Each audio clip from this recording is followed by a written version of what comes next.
Okay, तो nuclear chemistry, nuclear रसायणशास्त्र। तो आज जे टॉपिक है यूनिट है एनी अंदर આપણે કઈ કઈ વસ્તુઓ ભણવાની છે। તો ફર્સ્ટ છે નોન રેડિયોએક્ટિવ સ્થાયી સમસ્થાનિકો।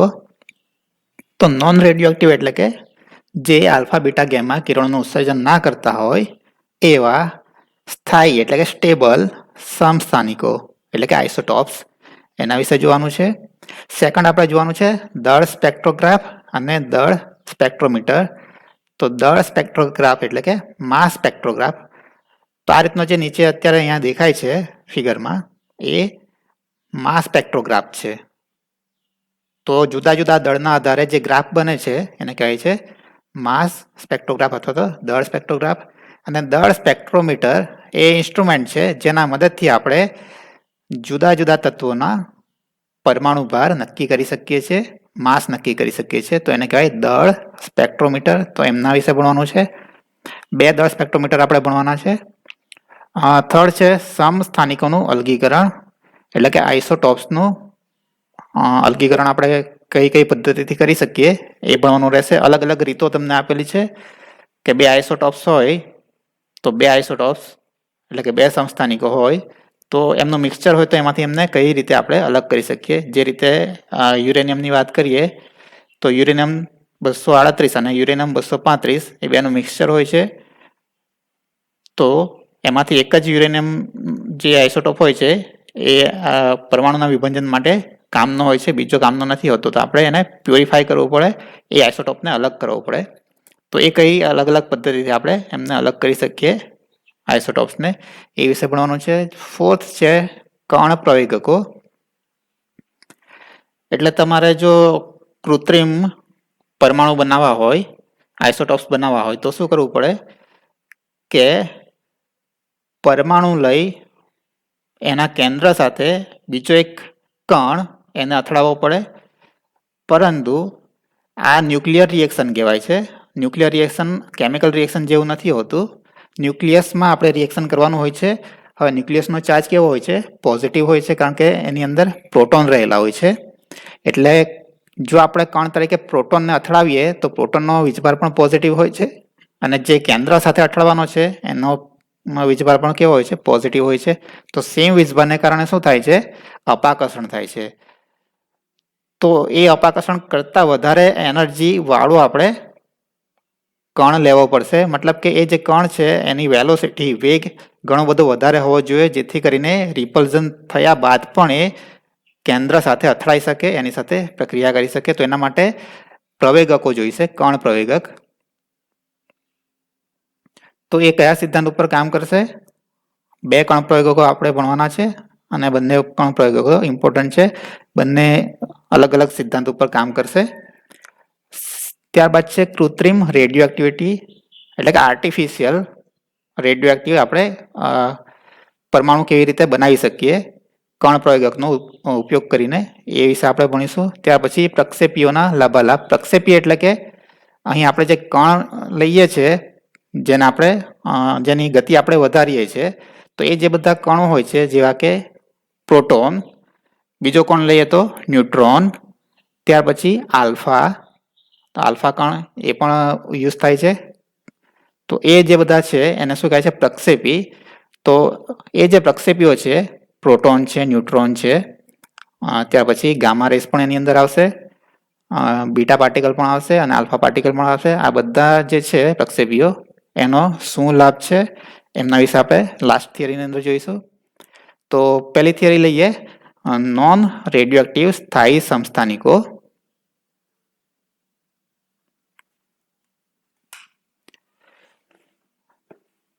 तो नेचरनी अंदर जे युरेनियम मळे छे तो लास्ट लेक्चरमां आपणे जोयुं हतुं के युरेनियम केवुं छे? रेडियोएक्टिव तत्व छे। तो ए युरेनियममांथी कन्टिन्युअस आल्फा बीटा गेमा रेसनुं उत्सर्जन थतुं होय छे। आल्फा रेस अने बीटा रेसनुं ज्यारे उत्सर्जन थाय तो शुं थाय छे? जे युरेनियम छे एनुं अलग अलग बीजा तत्वोमां कन्टिन्युअस रूपांतर थतुं रहे छे अने क्यां सुधी ए रूपांतरित थया करे के ज्यां सुधी स्थायी समस्थानिक ना मळे त्यां सुधी। तो एवं तत्व के जेनु केंद्र केवुं होय? स्थायी होय। त्यारबाद ए केंद्रमांथी आल्फा कण बीटा कण के गेमा रेडिएशन नुं उत्सर्जन थतुं नथी। તો લાસ્ટ લેક્ચરમાં આપણે જોયું કે યુરેનિયમ 238 આપણે લેતા હતા, તો યુરેનિયમ 238 ની આખી ડીકે સિરીઝ આપણે જોઈએ.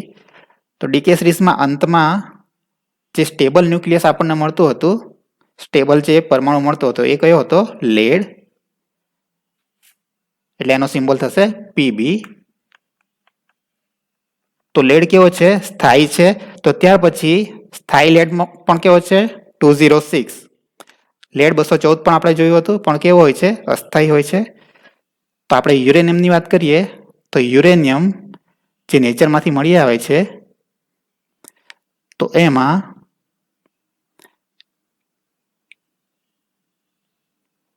એનું ડીકે થઈ અને સ્થાયી સમસ્થાનિક મળતો હતો લેડનો, એ કયો હતો? લેડ 206. એટલે અંતિમ નિપજ તરીકે આપણને શું મળશે? લેડ પીબી, જે કેવું હોય છે? સ્ટેબલ હોય છે, એને આપણે કહીશું અંતિમ નિપજ.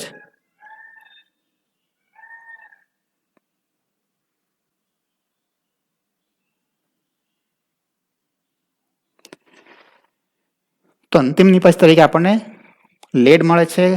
શેમાંથી મળે છે? યુરેનિયમની અંતિમ નિપજ આપણને લેડ મળે છે. એવું જ આપણે કોઈ બીજું રેડિયો એક્ટિવ તત્વ લઈએ, દાખલા તરીકે થોરિયમ લઈશું. તો થોરિયમ પણ રેડિયો એક્ટિવ છે. એમાંથી પણ આલ્ફા બીટા ગેમા રેઝનું ઉત્સર્જન થતું હોય છે, અને ક્યાં સુધી થશે? જ્યાં સુધી સ્ટેબલ ન્યુક્લિયસ ના બને ત્યાં સુધી. તો એમાંથી પણ આલ્ફા બીટા ગેમા રેઝનું ઉત્સર્જન થાય અને સ્ટેબલ ન્યુક્લિયસ તરીકે લેડ મળશે પીબી. એ પણ કેવી હશે? અંતિમ નિપજ હશે. એટલે કે યુરેનિયમ માંથી પણ આપણને શું મળશે? લેડ મળશે. થોરિયમ માંથી પણ આપણને શું મળશે? લેડ મળશે. પણ આ બંને જે લેડ મળે છે એ કેવા છે? સરખા નથી, નોટ સેમ. તો યુરેનિયમ માંથી જે આપણને લેડ મળશે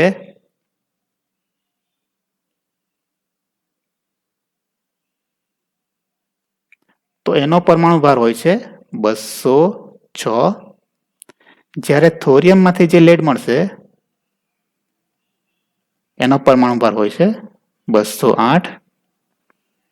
તો અહીં તમે જોઈ શકો છો યુરેનિયમની જે અંતિમ નિપજ મળે છે એ લેડ મળે છે, પરંતુ પરમાણુ ભાર અલગ છે, 206 છે. જ્યારે થોરિયમની પણ અંતિમ નિપજ આપણને સેમ મળે છે, લેડ મળે છે, પણ એનો પરમાણુ ભાર છે 208. મતલબ કે બંનેની અંતિમ નિપજ તો સેમ છે, પણ પરમાણુ ભાર અલગ અલગ છે. એટલે કે બે ટાઈપના આપણને લેડ મળે છે, 206 પરમાણુ ભાર વાળો તથા 208 પરમાણુ ભાર વાળો. એટલે એમને આપણે કહી શકીએ સમસ્થાનિકો. એટલે કે યુરેનિયમ માંથી મળતો લેડ અને થોરિયમ માંથી મળતો લેડ, એ બંને લેડ એકબીજાના કેવા છે? સમસ્થાનિકો છે. બંનેનો પરમાણુ ભાર અલગ અલગ છે. તો પરમાણુ ભાર અલગ અલગ છે અને સમસ્થાનિકો છે, મતલબ તમને ખબર હોવી જોઈએ કે બંને જે છે લેડ 206 અને લેડ 208, એમાં પ્રોટોનની સંખ્યા કેવી હશે? સેમ. Proton same. જ્યારે ન્યુટ્રોનની સંખ્યા અલગ હશે. રાઈટ? તો પ્રોટોન સેમ છે, મતલબ કે આપણે એને લેડ જ કહેવાનું છે. બંનેમાં પ્રોટોન સેમ છે એટલે બંને લેડ છે, પરંતુ ન્યુટ્રોનની સંખ્યા અલગ અલગ છે, એટલે કે એ બંને એકબીજાના શું કહેવાય છે? સમસ્થાનિકો કહેવાય છે, આઇસોટોપ્સ કહેવાય છે. તો આ થયા રેડિયો એક્ટિવ તત્વોમાંથી જે લેડ મળે છે એમના પરમાણુ ભાર છે. યુરેનિયમ માંથી મળતો લેડ એનો પરમાણુ ભાર છે 206. થોરિયમ માંથી મળતો લેડ એનો પરમાણુ ભાર છે 208. તો હવે જે સામાન્ય લેડ હોય છે એનો પરમાણુ ભાર શું હોય છે? તો એનો પરમાણુ ભાર હોય છે 207.2. મતલબ કે 206 પણ નથી, 208 પણ નથી, એમની વચ્ચેનો છે. તો આમ તો જોવા જઈએ તો યુરેનિયમ અને થોરિયમની જે ખનિજો છે એ ખનિજો ની અંદર લેડ તો રહેલો જ હોય છે, કારણ કે એમનું ડીકે થવાથી આપણને અંતિમ નિપજ તરીકે લેડ મળે છે. ધીમે ધીમે વિઘટન થવાથી અંતિમ નિપજ તરીકે આપણને લેડ મળશે.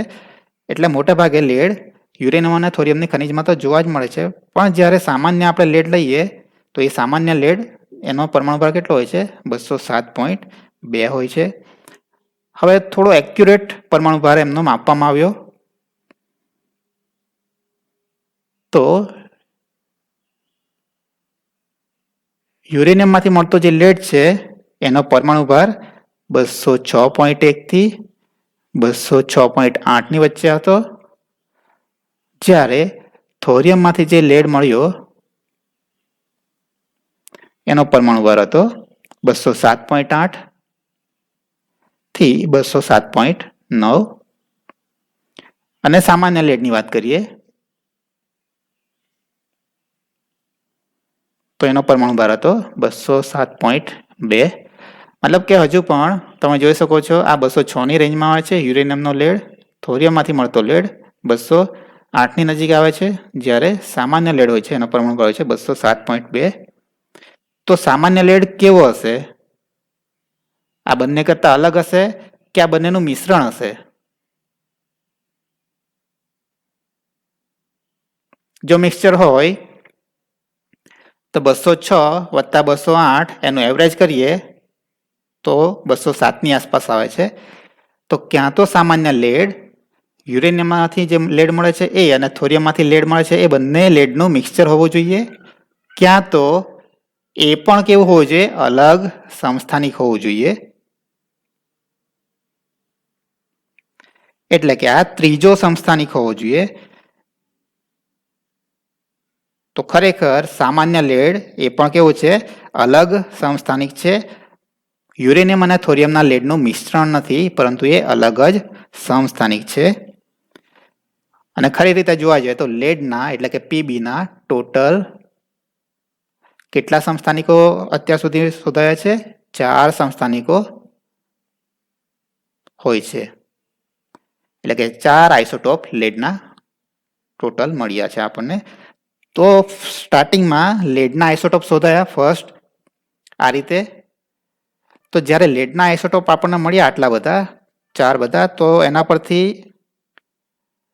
બીજા જે તત્વો છે એના પણ આઇસોટોપ હોવા જોઈએ, સમસ્થાનિકો હોવા જોઈએ. તો બીજા તત્વોના સમસ્થાનિકોની શોધને પણ શું મળ્યું? પ્રોત્સાહન મળ્યું. કે એ પ્રમાણે જોવા જઈએ તો કલાઈ એટલે કે ટીન, એનો સિમ્બોલ છે SN, તો ટીનના ટોટલ 10 સમસ્થાનિકો મળ્યા. તો આ રીતે સમસ્થાનિકોનો શોધ કેવી રીતે કરવામાં આવી છે, આ એની હિસ્ટ્રી છે. કે યુરેનિયમમાંથી જે લેડ મળ્યો એનો પરમાણુ ભાર અલગ હતો, થોરિયમમાંથી જે લેડ મળ્યો એનો પરમાણુ ભાર અલગ હતો, સામાન્ય લેડનો પરમાણુ ભાર અલગ હતો.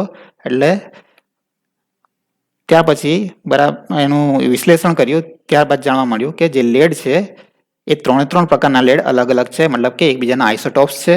અને એ રીતે લેડના કુલ 4 સમસ્થાનિકો મળ્યા. એના પરથી બીજા જે તત્વો છે એના પણ સમસ્થાનિકો હોઈ શકે, તો બીજા તત્વોના પણ સમસ્થાનિકો શોધવા માટે પ્રોત્સાહન મળ્યું. અને એ પ્રમાણે કલા એટલે કે ટીનના કુલ 10 સમસ્થાનિકો શોધવામાં આવ્યા.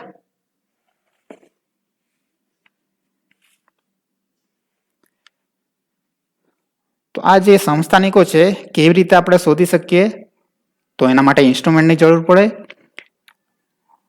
કે આપણે લેડની વાત કરીએ તો લેડનો જે એક સમસ્થાનિક છે એનો પરમાણુ ભાર 206 હોય છે, બીજાનો 207.2, ત્રીજાનો 208 ની આસપાસ હોય છે.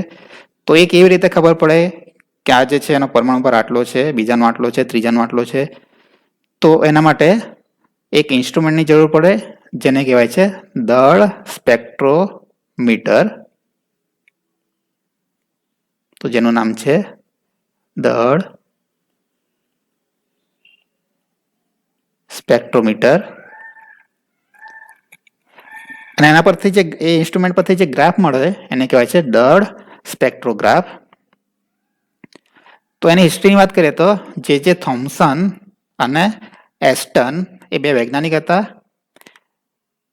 એમણે શું કીધું કે જો કોઈ પણ તત્વ હોય એનો આયન લઈએ, એટલે કે પોઝિટિવલી ચાર્જ પાર્ટિકલ લઈએ કોઈ પણ તત્વનો, અને એને ચુંબકીય ક્ષેત્ર અને વિદ્યુત ક્ષેત્રના પ્રભાવમાં જો આપણે લાવવામાં આવે તો એ જે પાર્ટિકલ્સ હોય છે, ચાર્જ પાર્ટિકલ તત્વોના, એમનું અલગ અલગ જૂથમાં વિભાજન થઈ જશે.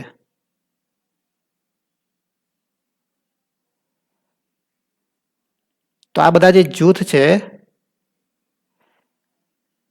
એ જૂથમાં રહેલા જેટલા પણ પાર્ટિકલ હશે, ચાર્જ પાર્ટિકલ, ધન આયન વાળા પાર્ટિકલ જેટલા પણ હશે, એમનું E બાય એમનું મૂલ્ય કેવું હશે? બધાનું સેમ. જેટલા પણ પાર્ટિકલ જેનું E બાય એમનું મૂલ્ય સરખું હશે તેમનું એક જૂથ બનશે. E બાય એમનું મૂલ્ય જુદું હશે તો બીજું જૂથ બનશે. જેટલા પણ અલગ અલગ મૂલ્યવાળા હશે આયનો એટલા અલગ અલગ જૂથ બનશે. તો E એટલે શું? તો E એટલે કે ચાર્જ, પાર્ટિકલ ઉપર જે ચાર્જ હોય છે, વીજભાર હોય છે, એ +1 +2 વગેરે. M એટલે કે માસ એટલે કે દળ. તો જેટલા પણ પાર્ટિકલનું આપણે જૂથ છે, અહીંયા તમે જોઈ શકો છો ઘણા બધા પાર્ટિકલ છે. પાર્ટિકલમાં સમસ્થાનિકો પણ હોઈ શકે અને ચાર્જ પણ અલગ અલગ હોઈ શકે. તો આ બધા ભેગા છે, પણ જ્યારે એમને તમે ઇલેક્ટ્રિક ફિલ્ડ તથા મેગ્નેટિક ફિલ્ડ એની અંદર તમે મૂકશો તો એની અસર હેઠળ આ જે મોટું જૂથ છે એનું અલગ અલગ નાના નાના જૂથમાં વિભાજન થઈ જાય.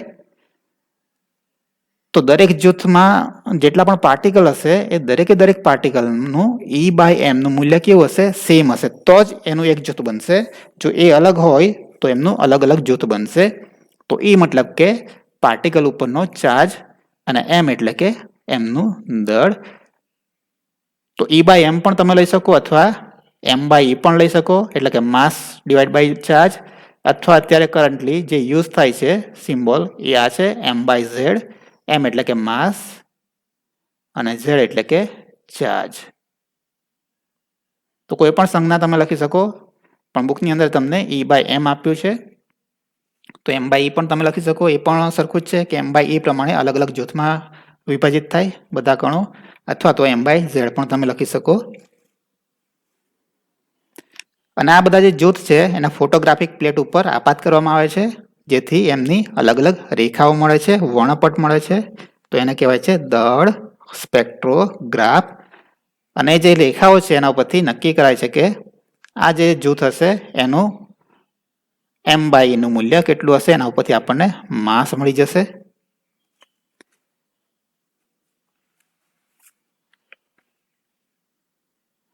તો આ તો બેઝિક પ્રિન્સિપલ થયો. હવે આપણે એક ઇન્સ્ટ્રુમેન્ટ લઈએ તો ઇન્સ્ટ્રુમેન્ટનું આખું આપણે વર્ણન જોઈશું કે કેવી રીતે વર્ક કરે છે. તો એના પરથી આપણને વધારે આઈડિયા આવશે. તો ફર્સ્ટ છે ડેમ્સ્ટર.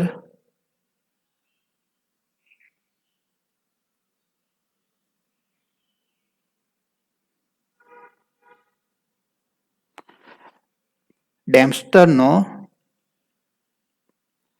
દિશા કેન્દ્રીકરણ દળ સ્પેક્ટ્રોમીટર.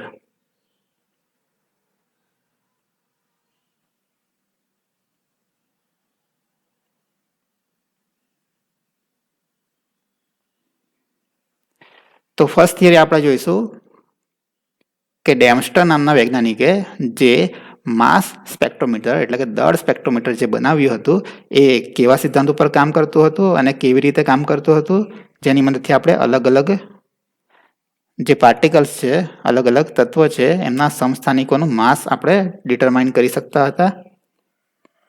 તો સૌપ્રથમ આપણે ડેમ્સ્ટર વિશે જોઈશું.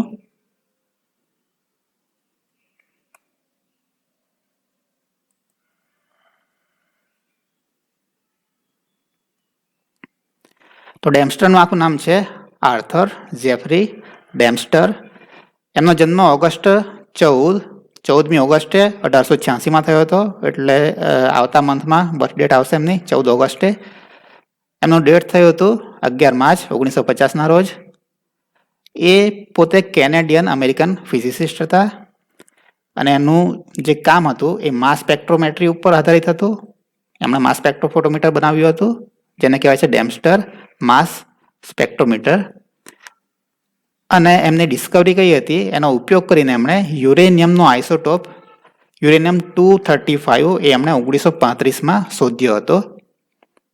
તો આ એમનું કામ હતું. એમણે યુરેનિયમનો એક આઇસોટોપની શોધ કરી હતી, યુરેનિયમ 235 1935ની અંદર એ શોધ કરેલી હતી. તો અહીં તમે જોઈ શકો છો આ જે સાયન્ટિસ્ટ છે એ ડેમ્સ્ટર છે તથા એ શું કરે છે, એમણે જે બનાવેલું છે માસ સ્પેક્ટ્રોમીટર એને ઓપરેટ કરતા નજરમાં આવે છે આપણને.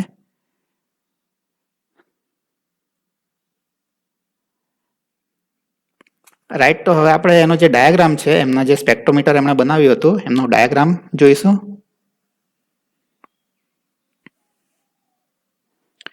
તો ડાયાગ્રામ કોઈ પણ માસ સ્પેક્ટ્રોમીટર હોય એટલે એક આયન ચેમ્બર હોય છે, મતલબ કે ત્યાં ધન આયનો આપણે ઉત્પન્ન કરવાનો હોય છે અને ત્યાર પછી એ ધન આયનો પ્રવેગિત કરવાનો હોય છે. એટલે બે સિદ્ધાંતો તમારે યાદ જ રાખવાના કોઈ પણ સ્પેક્ટ્રોમીટર હોય એટલે. એક તો ધન આયનો ઉત્પન્ન કરવાના અને બીજું એને પ્રવેગિત કરવાના હોય છે.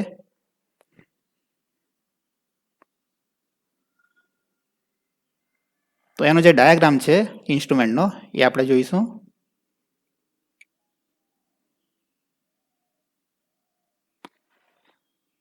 તો આ રીતની એક ચેમ્બર હોય છે.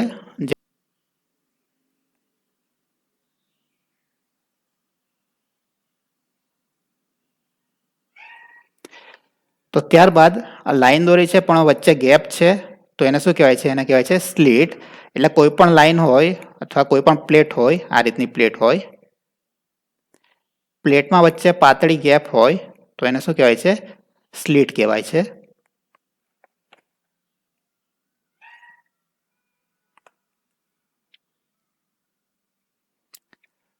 તો આટલો જે ભાગ છે એ આયન ચેમ્બર કહેવાય છે. આપણે નામકરણ આપી દઈએ.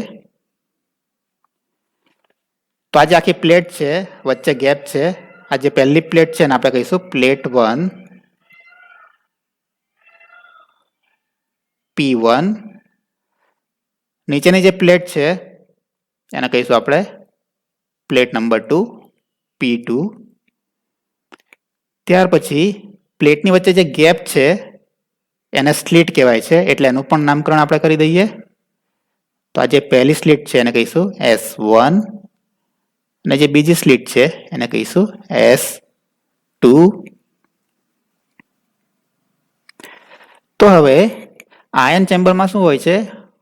જે પણ તત્વો હોય છે અથવા જે પણ મિક્સચર હોય છે એમના પરમાણુઓનું ગેસિયસ સ્વરૂપ હોય છે, મતલબ કે ગેસ સ્વરૂપે એમને અંદર એન્ટર કરવામાં આવે છે. ત્યાર પછી એના ઉપર ઇલેક્ટ્રોનનું બોમ્બાર્ડમેન્ટ કરવામાં આવે છે, જેથી શું થાય છે? એમના પોઝિટિવ આયનો જે હોય છે, ચાર્જ પાર્ટિકલ, એ જનરેટ થાય છે. પરંતુ આ જે પોઝિટિવ આયનો મળશે એમનો વેગ કેવો હોય છે? ખૂબ ઓછો હોય છે. એટલે આ જે ધન આયન ઉત્પન્ન થાય છે એને કહેવાય છે ધન કિરણો.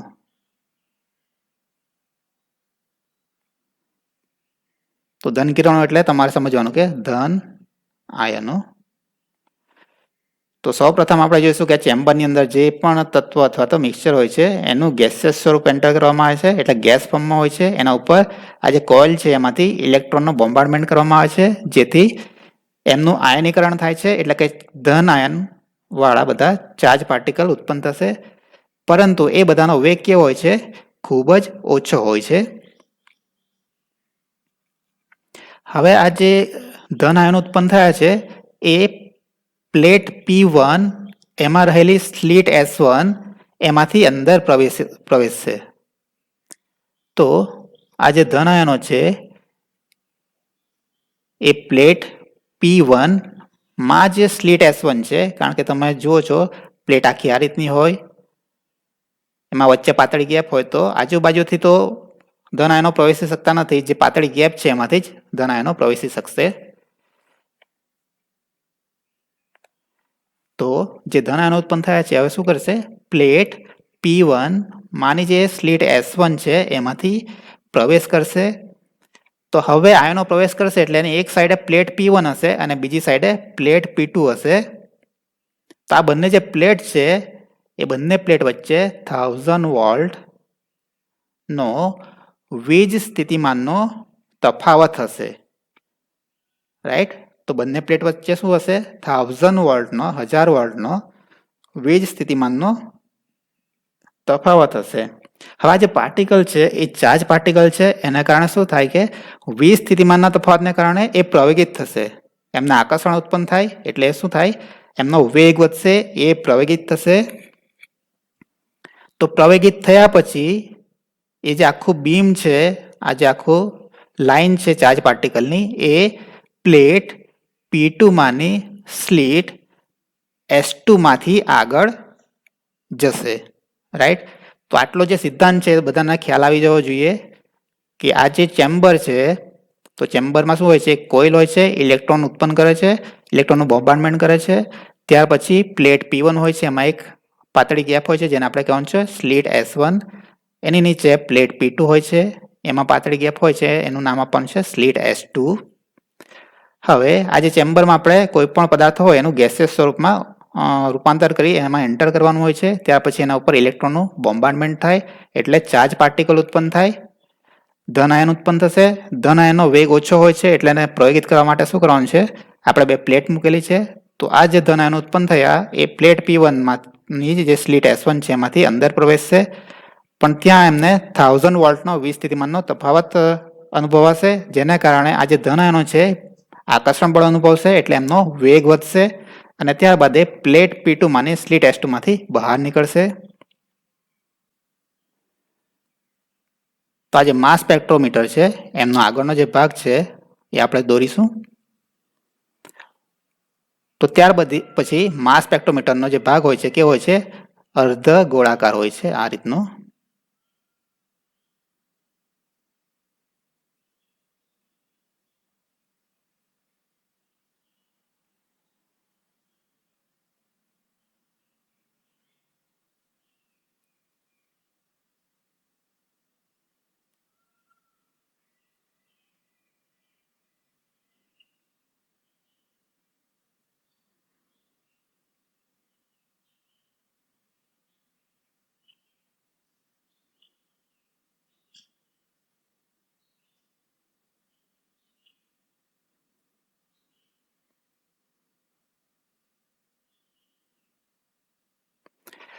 તો આ રીતનું આગળનો જે ભાગ હોય છે કેવો હોય છે, અર્ધ ગોળાકાર હોય છે અને આખો પૂરેપૂરો કેવો હોય છે, નળાકાર સ્વરૂપે હોય છે.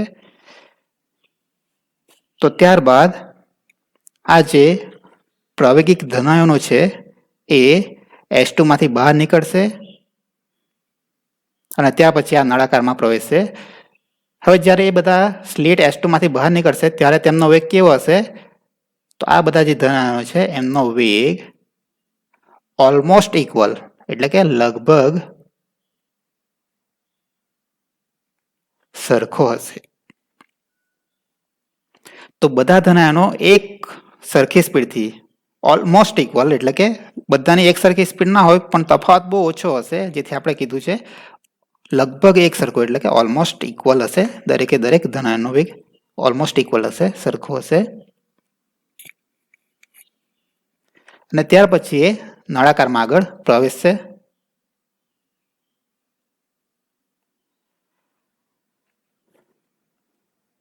તો નળાકારમાં પ્રવેશે એ પહેલા આપણે અહીં જે આપણે આનો જે સિદ્ધાંત છે એનું મેથેમેટિકલ સ્વરૂપ પણ તારવવાનું છે. તો આટલો જે ભાગ છે એનું આપણે મેથેમેટિકલ સ્વરૂપ તારવીશું. તો P1 અને P2 જે બે પ્લેટ છે એમની વચ્ચે અત્યારે તો 1000 વોલ્ટનો વીજ સ્થિતિમાનનો તફાવત છે, પણ એ આપણે બદલી શકીએ છીએ. એટલે એ જે તફાવત છે એને આપણે કહીશું કોઈ પણ હોય, 1000 હોય કે 800 હોય કે 1200 હોય, એને આપણે કહીશું V. એટલે કે પ્લેટ P1 અને P2 વચ્ચે લાગુ પાડેલો પોટેન્શિયલ જે છે એ V હોય તો ધન આયનો કેટલી વિદ્યુત શક્તિ મેળવશે. એક નેક્સ્ટ પેજ લઈ લઈએ જેના ઉપર આપણે કેલ્ક્યુલેશન કરીશું. તો પ્લેટ P1 અને P2 વચ્ચેનો પોટેન્શિયલ ડિફરન્સ V વોલ્ટ હોય તો જે કણો છે એ જે કણો છે ધન આયનો છે એ કેટલી વિદ્યુત શક્તિ મેળવશે.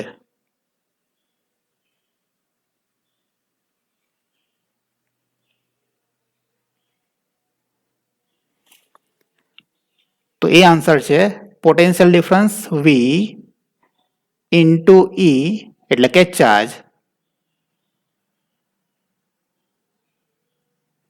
એટલે કે પાર્ટિકલ ઉપર જેટલો ચાર્જ હોય ઇન્ટુ પોટેન્શિયલ ડિફરન્સ VE. તો દરેક પાર્ટિકલ એ V ઇન્ટુ E જેટલી વિદ્યુત શક્તિ મેળવશે. તો આટલી વિદ્યુત શક્તિ દરેક પાર્ટિકલને મળશે. પણ એ જે વિદ્યુત શક્તિ મળશે એને એ શેમાં રૂપાંતરિત થશે, તો એ જે રૂપાંતર થશે શેમાં રૂપાંતર થશે, ગતિ શક્તિમાં. તો આ જે વિદ્યુત શક્તિ છે એનું શેમાં રૂપાંતર થાય, ગતિશક્તિમાં રૂપાંતર થાય. એટલે જ આપણે કીધું કે પોટેન્શિયલ ડિફરન્સના કારણે જેટલા પણ કણો છે એનો વેગ વધે છે. મતલબ કે આ જે વિદ્યુત શક્તિ છે દરેક પાર્ટિકલને મળે છે એનું રૂપાંતર શેમાં થાય છે? ગતિશક્તિમાં થાય છે. એટલે કે જેટલી વિદ્યુત શક્તિ મેળવશે એટલી વિદ્યુત શક્તિનું ગતિશક્તિમાં રૂપાંતર થશે. એટલે આપણે અહીં લખી શકીએ therefore વિદ્યુત શક્તિ ઇક્વલ ટુ ગતિશક્તિ એટલે કે કાઇનેટિક એનર્જી. તો વિદ્યુત શક્તિ એટલે કે VE છે. તો અહીં આપણે લખીશું VE equal to kinetic energy. તો એનું સૂત્ર તો બધાને યાદ જ હશે, 1/2 mv², જ્યાં m બરાબર આયનોનું દળ તથા સ્મોલ v બરાબર આયનનો વેગ. રાઈટ. તો દરેક જે પાર્ટિકલ છે એને વિદ્યુત શક્તિ મળશે, એનું ગતિશક્તિમાં રૂપાંતર થાય. જેટલી પણ વિદ્યુત શક્તિ એ મેળવશે બધીનું ગતિશક્તિમાં રૂપાંતર થશે. એટલે આપણે અહીં લખી શકીએ વિદ્યુત શક્તિ ઇક્વલ ટુ ગતિશક્તિ. તો વિદ્યુત શક્તિનું સૂત્ર છે VE ઇક્વલ ટુ ગતિશક્તિ એટલે કે કાઇનેટિક એનર્જીનું સૂત્ર છે 1/2 mv². તો આ જે સૂત્ર છે આપણે એને કહી દઈએ સૂત્ર નંબર 1. હવે સ્લિટ S2 માંથી જે પસાર થાય છે ધન આયનો એ સાધનના અર્ધગોળાકાર ભાગમાંથી પસાર થશે. એટલે ફરીથી આપણે પ્રીવિયસ જે ડાયાગ્રામ છે એના ઉપર આવીએ તો આ જે પાર્ટિકલ પસાર થાય છે સ્લિટ S2 માંથી એ હવે ક્યાં એન્ટર થશે? સાધનના અર્ધગોળાકાર ભાગમાં એન્ટર થશે. તો આટલો જે અર્ધગોળાકાર ભાગ છે એ H પ્રબળતાવાળા ચુંબકીય ક્ષેત્રનો હશે. એટલે આટલો જે અર્ધગોળાકાર ભાગ હશે આખા જે અર્ધગોળાકાર ભાગ છે એમાં ચુંબકીય ક્ષેત્ર હશે, મેગ્નેટિક ફિલ્ડ. તો ટોટલી આખો જે અર્ધગોળાકાર ભાગ છે એમાં મેગ્નેટિક ફિલ્ડ હશે અને એની સ્ટ્રેન્થ કેટલી હશે? H હશે. તો મેગ્નેટિક ફિલ્ડ છે આખા અર્ધગોળાકાર ભાગમાં અને એની સ્ટ્રેન્થ કેટલી છે? H, capital H.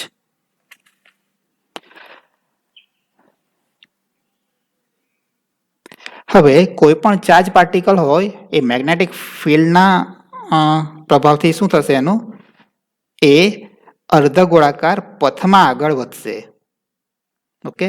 કોઈ પણ પાર્ટિકલ હોય એ મેગ્નેટિક ચાર્જ પાર્ટિકલ હોય તો જ. જો ચાર્જ પાર્ટિકલ મેગ્નેટિક ફિલ્ડમાં આપણે એને મૂકીશું એટલે શું થશે? અર્ધગોળાકાર પથમાં એ આગળ વધશે. જેની ત્રિજ્યા કેટલી હોય? ત્રિજ્યા કેટલી હોય? R. તો જેટલા પણ પાર્ટિકલ છે એ મેગ્નેટિક ફિલ્ડની અસર હેઠળ આવશે, જેના કારણે એ જે પાર્ટિકલ છે એ બધા પાર્ટિકલ અર્ધગોળાકાર પથમાં આગળ વધશે કે જે અર્ધગોળાકાર પાથ છે એનો એની ત્રિજ્યા કેટલી હશે? R હશે. રાઈટ. પરંતુ અહીં આયનો કેવા છે? ગતિશક્તિ વાળા છે, મતલબ કે એનો વેગ વધારે છે. જેથી આ જે અર્ધગોળાકાર પાથ છે એમાં જો આ રીતના વાયુના અણુઓ રહેલા હોય તો શું થશે? એની સાથે અથડામણ થાય. અને અથડામણ થાય એટલે શું થાય? એ જે આયનો છે એનો વેગ ઘટી જાય અથવા તો એની જે દિશા છે એ બદલાઈ જાય. તેથી આખો જે અર્ધગોળાકાર ભાગ છે એમાં વાયુ કોઈ પણ જાતનો હોવો ના જોઈએ, મતલબ કે એ વેક્યુમ હોવું જોઈએ. તો આખું જે ઇન્સ્ટ્રુમેન્ટ છે એ વેક્યુમ હોવું જોઈએ. તો શું કરવામાં આવે છે? આ રીતનો એક વેક્યુમ પંપ એને એટેચ કરેલો હોય છે.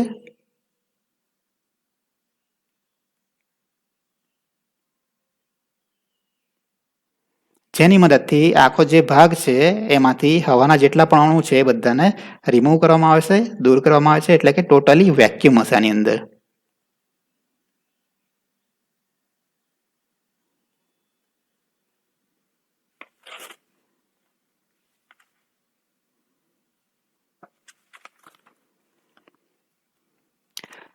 તો હવે આ જે આયનો છે એ ઇઝીલી આગળ વધશે, કારણ કે આ જેટલો ભાગ છે અર્ધગોળાકાર એમાં વાયુના કોઈ પણ જાતના અણુ નથી, કોઈ પણ પાર્ટિકલ નથી. એટલે અથડામણ થવાની સંભાવના નથી. એટલે એમનો વેગ પણ ઘટશે નહીં તથા એમની દિશા પણ સરખી જ રહેશે, એ પણ બદલાશે નહીં. તો આટલો જે પાથ છે અર્ધગોળાકાર, તો એની અંદર શું હશે? તો તમે જુઓ છો કે બધા જે પાર્ટિકલ છે અર્ધગોળાકાર પાથમાં આગળ વધે છે. એટલે કોઈ પણ પદાર્થ હોય કે કોઈ પણ પરમાણુ હોય એનો પાથ આ રીતનો હોય, સર્ક્યુલર હોય, એટલે બે પ્રકારના બળ લાગે. એક બળ કેવું હોય છે? કેન્દ્ર ત્યાગી. તો કેન્દ્ર ત્યાગી બળ અને બીજું કેન્દ્રગામી બળ, બરાબર છે. બેનું સંતુલન હોય તો જ કોઈ પણ પાર્ટિકલ અથવા કોઈ પણ વસ્તુ ગોળાકાર પાથમાં આગળ વધશે. કેન્દ્ર ત્યાગી બળ વધારે હોય તો એ આ રીતે છૂટું થઈ જશે અને એક જ દિશામાં આગળ વધશે. જો બળ વધારે હોય તો એ કેન્દ્ર તરફ આકર્ષાશે અને એની સાથે અથડાશે. અહીં પણ પાર્ટિકલ અર્ધ ગોળાકાર પાથમાં આગળ વધે છે. મતલબ કે બે બળ સરખા હોવા જોઈએ, સમાન હોવા જોઈએ. એક બળ જેને કેન્દ્રથી દૂર લઈ જતું હોય તે બળ અને બીજું કેન્દ્રની નજીક લઈ જતું હોય તે બળ, બંનેની સ્ટ્રેન્થ સમાન હોય તો જ એ રાઉન્ડ આકારે ફરી શકે, ગોળાકાર પાથમાં ફરી શકે. એટલે આપણે અહીં કહી શકીએ કે કેન્દ્ર તરફ આકર્ષતું બળ એટલે કે ચુંબકીય ક્ષેત્ર.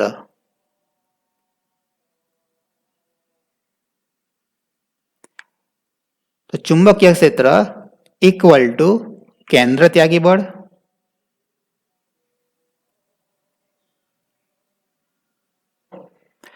જો ચુંબકીય ક્ષેત્રની પ્રબળતા જેટલી હોય એટલી જ પ્રબળતા કેન્દ્ર ત્યાગી બળની હોય તો જ પાર્ટિકલ ગોળાકાર પથમાં આગળ વધી શકશે. એટલે આપણે અહીં કહી શકીએ કે ચુંબકીય ક્ષેત્રની પ્રબળતા ઇક્વલ ટુ કેન્દ્ર ત્યાગી બળ. બંનેનું સૂત્ર હવે લખવાનું છે. તો ચુંબકીય ક્ષેત્ર હોય તો એની પ્રબળતાનું સૂત્ર છે H E સ્મોલ v. કેન્દ્ર ત્યાગી બળનું સૂત્ર છે m v સ્ક્વેર અપન r. તો mv સ્ક્વેર અપન r જાણીતું સૂત્ર છે. તો સ્મોલ v અને આ સાઈડે પણ એક v છે, એ બંને કેન્સલ આઉટ થઈ જશે. એટલે આપણને મળશે He equal to mv upon r. Therefore small v એટલે કે વેલોસિટી ઇક્વલ ટુ શું થશે? તો r ને આ સાઈડે લઈ જાઓ તો He r અપોન શું આવશે? m. તો આ થયું ઇક્વેશન નંબર 2. હવે ઇક્વેશન નંબર 1 જુઓ. તો ઇક્વેશન નંબર 1 શું છે? VE equal to 1/2 mv square. તો આમાં જે v સ્ક્વેર છે એ v સ્ક્વેરની જગ્યાએ આપણે હવે v ની આ જે કિંમત છે એ મૂકવાની છે HER અપોન m. એટલે આપણે લખી શકીએ, રાઈટ. તો 1 નંબરનું સૂત્ર હતું capital V E equal to 1/2 mv square. તો 1/2 m અને v બરાબર આપણે શું લેવાનું છે? HER upon m. એટલે આપણે અહીં લખી શકીએ h square e square r square upon m square.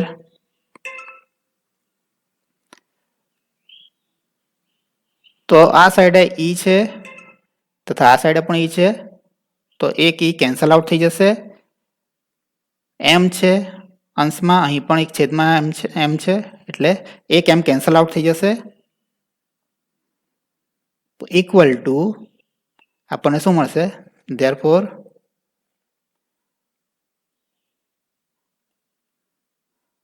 Capital V equal to 1/2 h square e r square upon m થઈ જશે. હવે આપણે શું કરવાનું છે? E બાય m ને કરતા બનાવવાનો છે. એટલે આપણે E બાય m ને એક સાઈડે લઈ જશું. તો E બાય m ને આપણે એક સાઈડે લઈ જઈએ એટલે શું થશે? E બાય m ને આપણે આ સાઈડે રાખીશું તો 2 છેદમાં છે એ અંશમાં આવશે એટલે કે 2 કેપિટલ V અને જેટલા અંશમાં હતા એ બધા છેદમાં જશે તો h square upon r square, right. તો E બાય m નું આપણને સૂત્ર મળી ગયું. અથવા તમે એમ પણ લખી શકો, એમ બાય ઈ પણ લખી શકો. તો એમ બાય ઈ બરાબર શું થશે? તો આમાં પણ આન્સરને છેદને બદલી નાખો તો h square r square upon 2 into capital V. તો એમ બાય ઈ અથવા એમ બાય ઝેડ પણ તમે કહી શકો. તો આ રીતનું આપણને સૂત્ર મળશે. બીજું સૂત્ર આપણે તારવાનું છે કે રેડિયસ આર માટેનું સૂત્ર તારવવાનું છે. તો ફરીથી આ જે સૂત્ર છે એમાં આર સ્ક્વેરને સૂત્રનો કરતા બનાવો. તો આર સ્ક્વેર ઇક્વલ ટુ છેદમાં જે છે બધી અંશમાં જશે એટલે 2m ઇન્ટુ વી થઈ જશે. એટલે આપણે લખીએ 2vm અથવા તો mv. અને આર સ્ક્વેરને સૂત્રનો કરતા બનાવવાનું છે એટલે અંશમાં શું છે? h સ્ક્વેર અપોન ઈ છે એ છેદમાં આવી જશે. તો h સ્ક્વેર અપોન ઈ. તો 2vm upon h square upon E. આપણે આરનું સૂત્ર તારવાનું છે. તો રેડિયસનો સ્ક્વેર છે એટલે આ બાજુ અંડર રૂટ લઈ લો. તો આ સાઈડે પણ તમારે અંડર રૂટ લેવું પડે. તો આ જમણી જે સાઈડ છે એમાં તમે અંડર રૂટ લેશો તો અહીં h સ્ક્વેર છે એનું અંડર રૂટ થશે h થઈ જશે. બાકીના અંડર રૂટ પોસિબલ નથી એટલે એને અંડર રૂટના સાઇનમાં જ આપણે રાખીશું. પણ h સ્ક્વેર છે એટલે એનું h થઈ જશે. તો આપણે એને અલગથી કાઢી લઈએ 1 અપોન h.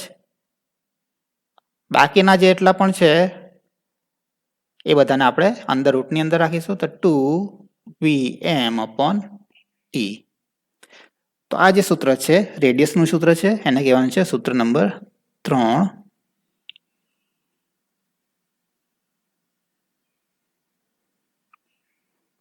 તો નેક્સ્ટ પેજ ઉપર આપણે લઈએ સૂત્ર નંબર 3 જે છે એ લઈશું. ત્યાર પછી એ સૂત્રનું આપણે એનાલિસિસ કરીશું. તો આ છે 1 upon h under root 2 capital V M upon E. આ જે બધા લેટર્સ છે એ તમને ખ્યાલ હોવી જોઈએ. આર એટલે કે રેડિયસ એટલે કે ત્રિજ્યા, એચ મતલબ કે મેગ્નેટિક ફિલ્ડ,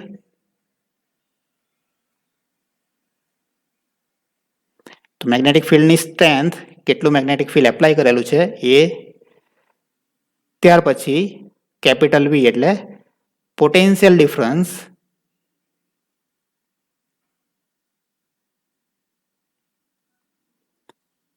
એમ એટલે કે માસ, જે પણ આયન છે એનું માસ, એટલે કે એ આયન ઉપર ચાર્જ કેટલો છે. તો આ સમીકરણ ઉપરથી આપણને શું ખબર પડશે? તો ફર્સ્ટ એ જોવાનું છે કે જે પણ આયનો અર્ધગોળાકાર પાથમાં આગળ વધે છે એ આયનોની જે ત્રિજ્યા છે, પાથની ત્રિજ્યા આર છે, એ કોના ઉપર ડિપેન્ડન્ટ છે? તો ફર્સ્ટ આપણે લઈએ મેગ્નેટિક ફિલ્ડ એચ. તો R proportional to 1 upon H છે, મતલબ કે વ્યસ્ત રૂપમાં છે. તો ડાયરેક્ટ નથી એ ચાલતું, વ્યસ્ત રૂપમાં ચાલે છે. તો R proportional to 1 upon H મતલબ કે મેગ્નેટિક ફિલ્ડ તમે વધારશો એટલે કે એચ તમે વધારશો તો રેડિયસ આર શું થશે? ઘટશે, ઊંધું થશે.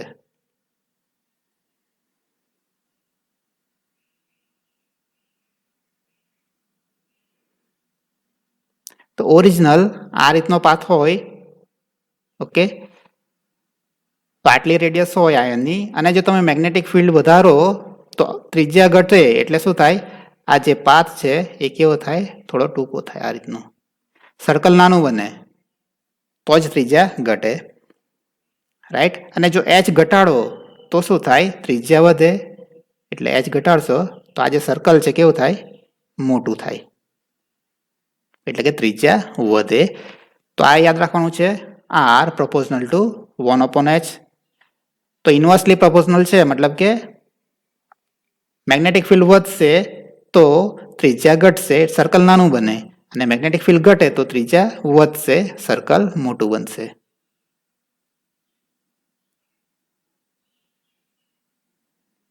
સેકન્ડ ટર્મ લઈએ વી. તો R proportional to V, directly proportional છે, ઇન્વર્સલી નથી. મતલબ કે જો વોલ્ટેજ પોટેન્શિયલ ડિફરન્સ વધારવામાં આવે, વધે, તો શું થાય? વી વધે તો આર પણ વધશે, તો આર પણ શું થાય? વધે, એટલે કે રેડિયસ વધે. અને વી ઘટે તો આર ઘટે. તો એનું પણ આપણે ઉદાહરણ લઈએ. ધારો કે ઓરિજિનલ પાથ આયનનો આ રીતનો છે, આવું સર્કલમાં આગળ વધે છે. જો તમે વોલ્ટેજ વધારો, પોટેન્શિયલ ડિફરન્સ વધારો, 800 વોલ્ટ હોય એનો 1000 વોલ્ટ કરો તો રેડિયસ પણ વધે. મતલબ કે આ જે આયન છે એનો જે ગોળાકાર પાથ છે એ કેવો થાય? મોટો થાય, રેડિયસ વધે. અને જો વી ઘટાડો તો રેડિયસ પણ ઘટે, તો સર્કલ નાનું બને એટલે રેડિયસ ઘટશે.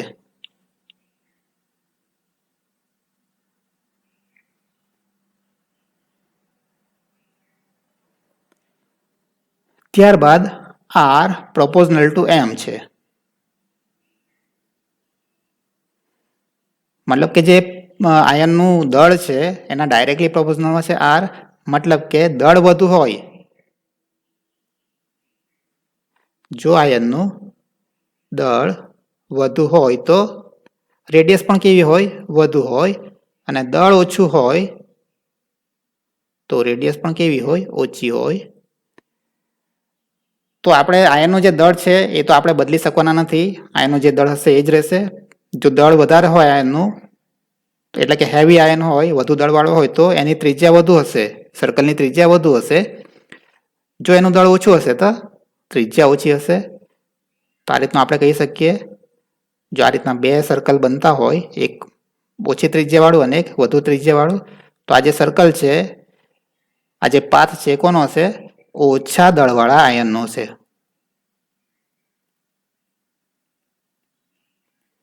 અને આ જે પાથ હશે કોનો હશે? વધુ દળવાળા આયનનો.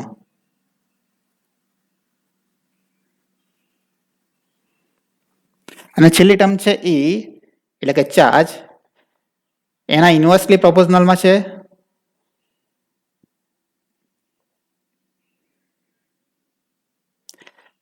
મતલબ કે ચાર્જ વધુ હોય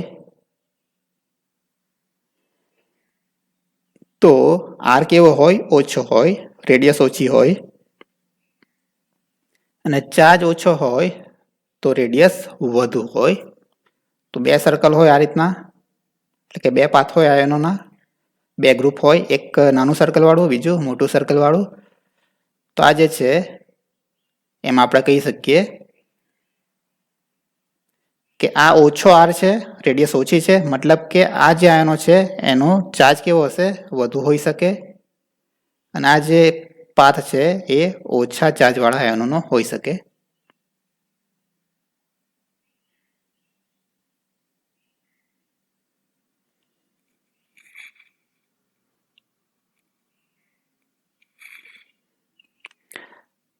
રાઈટ. તો હજુ આપણું સ્પેક્ટ્રોફોટોમીટર પૂરું નથી થયું.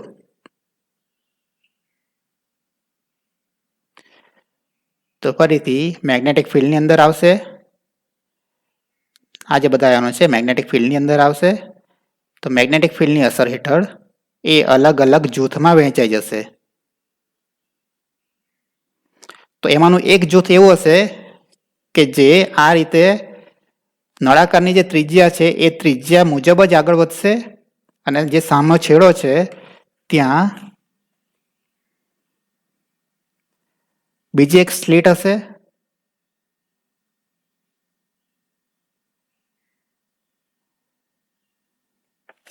તો એ સ્લીટને કહેવાનું છે સ્લીટ S3. તો આ છે સ્લીટ S3. તો એક આયનોનું દળ એવું હશે, અથવા તો એક આયનોનું ગ્રુપ એવું હશે કે જે નળાકારની જે ત્રિજ્યા છે એ ત્રિજ્યામાં જ આગળ વધશે અને સ્લીટ S3 માંથી પસાર થશે. અને એ સ્લીટ S3 માંથી પસાર થાય એટલે કે આગળ શું હશે? ડિટેક્ટર હશે. તેનાથી એ આયનો ડિટેક્ટ થઈ જશે. પણ બીજા કેટલાક જૂથો એવા હશે કે જેનો જે ત્રિજ્યા છે નળાકારની અંદર એ ત્રિજ્યા વધારે ઓછી હોય. જો અમુક ગ્રુપ એવું હોય કે જેની ત્રિજ્યા ઓછી હોય તો એ જે આયનોનું ગ્રુપ છે એ આ રીતે આગળ વધશે.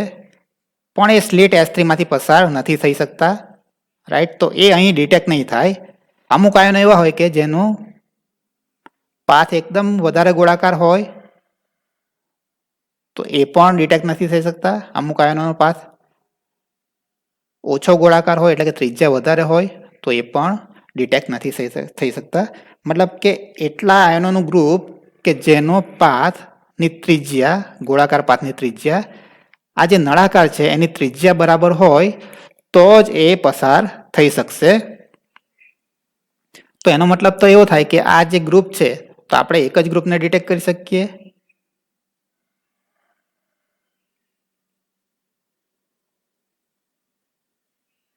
બાકીના જે ગ્રુપ છે અલગ અલગ દળવાળા અથવા તો અલગ અલગ ચાર્જવાળા જેટલા પણ ગ્રુપ છે, સમૂહો છે આયનોના, એ બધા તો ડિટેક્ટ નથી થતા. તો એમને ડિટેક્ટ કરવા માટે શું કરવું પડે? તો ફર્સ્ટ આ જે આખું ઇન્સ્ટ્રુમેન્ટ છે એમાં મેગ્નેટિક ફિલ્ડ એચ કેવું રાખવામાં આવે છે? કોન્સ્ટન્ટ રાખવામાં આવે છે.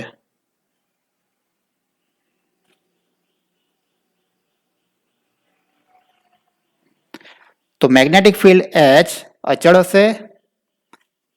હવે જો આપણે આ જે બધા આયનો છે જેમનો પાથ કેવો છે? નાનો છે, નાનું ગોળાકાર બનાવે છે એટલે ત્રિજ્યા આર કેવી છે? ઓછી છે. તો એમને ડિટેક્ટ કરવા માટે આપણે એની ત્રિજ્યામાં વધારો કરવો પડે.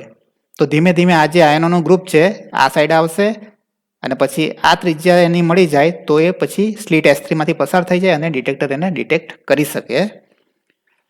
તો જેમનો ત્રિજ્યા આર ઓછી છે એમની ત્રિજ્યા આપણે વધારવી પડે. તો એ કેવી રીતે વધે? તો P1 અને P2 વચ્ચે જે વોલ્ટેજ આપણે સેટ કરેલા છે એ વોલ્ટેજ આપણે વધારવા પડશે. તો વોલ્ટેજ V વધારવા પડશે. વોલ્ટેજ V વધારીશું એટલે શું થાય? તો જેટલા પણ આયનો છે એનો વેગ વધશે અને વેગ વધે એટલે ભલે આપણે મેગ્નેટિક ફિલ્ડ અચળ રાખ્યું છે પણ પાર્ટિકલનો વેગ વધે એટલે એનું જે સર્કલ છે કેવું થાય? વધશે. દાખલા તરીકે તમે આ રીતનું એક મેગ્નેટ મૂકો અને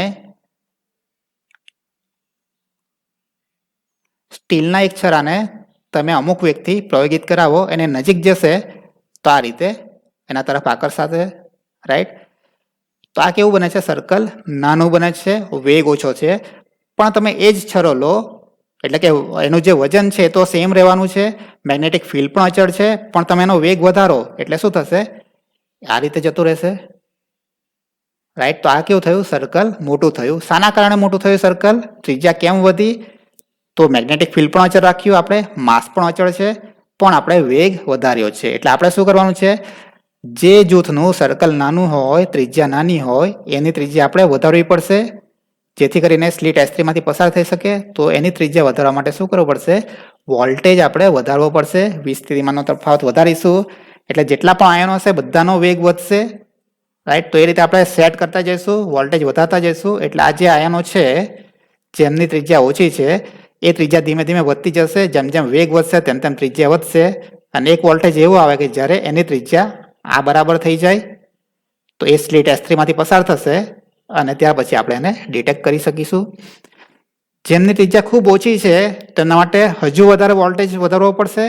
તો હજુ વોલ્ટેજ વધારતા જાઓ તેમ તેમ આ જે બીજું ગ્રુપ છે જેની ત્રિજ્યા ઓછી છે એ પણ એની ત્રિજ્યા વધતી જશે અને એક વોલ્ટેજ એવો આવે કે આપણે એને ડિટેક્ટ કરી શકીએ. તો આ રીતે તમે વોલ્ટેજ વધારતા જશો તો ઓછી ત્રિજ્યાવાળા જેટલા પણ ગ્રુપ્સ હશે એ બધા ધીમે ધીમે સ્લિટ S3 માંથી પસાર થશે અને આપણે એને ડિટેક્ટ કરતા જઈશું. પરંતુ જેમની ત્રિજ્યા વધારે હોય એમનું શું કરવાનું? તો એમને ડિટેક્ટ કરવા હોય તો વોલ્ટેજ ઘટાડતા જવાનું. વોલ્ટેજ ઘટાડશો એટલે વેગ ઘટશે અને વેગ ઘટે એટલે કે મેગ્નેટિક ફિલ્ડ તો અચળ જ છે, વેગ ઘટશે એટલે એમને મેગ્નેટિક ફિલ્ડનું આકર્ષણ વધારે લાગશે જેથી કરીને એમનું જે પાથ છે એની ત્રિજ્યા ધીમે ધીમે ઘટતી જશે અને એ એક વોલ્ટેજ એવું આવે કે જ્યારે એમનો પાથ આ ત્રિજ્યા બરાબર થઈ જાય અને ત્યારે એ S3 માંથી પસાર થશે અને આપણે એને ડિટેક્ટ કરી શકીશું. તો આ રીતે આપણે આયનોનું જે આખું જૂથ છે, બરાબર, જેટલા પણ આયનો છે એ બધાને આપણે મેગ્નેટિક ફિલ્ડમાં અલગ અલગ જૂથમાં વહેંચીશું અને ત્યાર પછી વોલ્ટેજ વધારી અથવા ઘટાડીને આપણે એ જે બધા જૂથો છે એને અલગ અલગ રીતે ડિટેક્ટ કરતા જઈશું. તો સૌથી મહત્વનું એ છે કે કોઈ પણ આ જે ઇન્સ્ટ્રુમેન્ટ છે તો ઇન્સ્ટ્રુમેન્ટનું પહેલાં ત્રિજ્યા એની શોધવી પડશે R, રાઈટ? કે R એક્ઝેક્ટ કેટલી છે. જો R મળી જાય તો પછી અલગ અલગ આયનો માટે આપણે આ જે સૂત્ર છે